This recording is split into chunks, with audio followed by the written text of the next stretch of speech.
నమస్తే అండి. మీ పేరు? షేక్ నూర్జహాన్. ఇంత ఎండలో ఆసిఫ్ గారిది ఇది పట్టుకొని తిరుగుతున్నారు కదా, ఎందుకని? ఆయన పనులు బాగున్నాయని చెప్పి అందుకు తిరుగుతున్నాం మేము. ఆయన గెలుస్తారని. గెలుస్తారు అంటే ఇప్పుడు మొదటిసారి ఆయన నిలబడుతున్నారు కదా షేక్ ఆసిఫ్ గారు. సో ఆయన గెలిచే అవకాశం ఉందంటారు అసలు ఇక్కడ? మీకు నమ్మకం ఉందా? ఫస్ట్ ఉంది సార్, నమ్మకం ఉంది గెలుస్తారని. జగన్ గారి పరిపాలన ఎలా అనిపించిందండి మీకు? బాగానే ఉంది సార్, బాగానే. 5 సంవత్సరాలు చూశారు కదా, ప్రతి ఒక్కరికి మంచి జరిగిందని అనుకుంటున్నారా? అనుకుంటున్నాను సార్. ఇప్పుడు ఆసిఫ్ గారి గురించి, ఆయన వ్యక్తిత్వం గురించి ఎలాంటిది? అందరినీ పలకరిస్తారా, మంచిగా మాట్లాడతారు అందరితో బాగానే ఉంటారు, బాగానే మాట్లాడతారు. అలా ఏం అందరూ ఒకళ్ళే అనుకుని కలిసిమెలిసి ఉంటారు, అందరితో బాగానే ఉంటారు. ఆయన ఒక కార్యకర్త నుంచి కార్పొరేటర్ స్థాయి నుంచి ఇప్పుడు ఎమ్మెల్యే దాకా వచ్చి, అంటే ఒక సాధారణ ఇక్కడ దాకా వచ్చాడని చెప్పేసి అంటున్నారు అందరూ కూడా. సో అది ఎంతవరకు నిజమేనా? అది నిజమే సార్. ఆయన మంచితనమే ఆయన గెలిపిస్తుంది.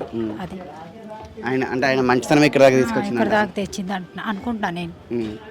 ఎందుకంటే నిన్న కొడాలి నాన్న గారు మాట్లాడుకుంటూ వైఎస్ఆర్సీపీ పార్టీలో డబ్బులకు అమ్ముడుపోయి టికెట్లు ఇవ్వరు, ఒక సామాన్య కార్యకర్త దగ్గర నుంచి టికెట్లు ఇస్తున్నారు, దానికి ఎగ్జాంపుల్ షేక్ ఆసిఫ్ అని చెప్పేసి నేను అనడం జరిగిందనమాట.